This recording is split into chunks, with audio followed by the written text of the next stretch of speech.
प्रितीच्या भयणी भावांनो, मानिवंत आग्नेलाच्या तिसऱ्या नोवेनांत वांटो घेवंक सगल्यांक तुमकां माये मोगाचो येवकार।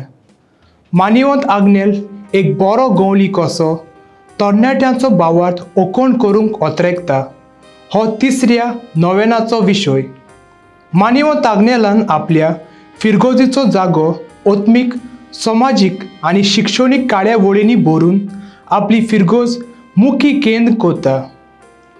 आधुनिक काळाच्या डिजिटल संस्कृतायेचो दुरुपयोग करून कांय जाणांनी अदीक करून तरणे पिळगेचे वांगडी इगर्जेंत खास जागे आसात ते सोडून ऑनलायन जागे सोदतात। पवित्र सोबीन डिजिटल संस्कृताये उद्देशी तशेंच तांत्रीक विद्याचो बरो उपयोग करून आपले भावार्थाचे अदीक करून तरणाट्यांचे जिवीत फुलोवंक हाडूंक जेजूचे मिसांव फुडें व्हरूंक मागुया।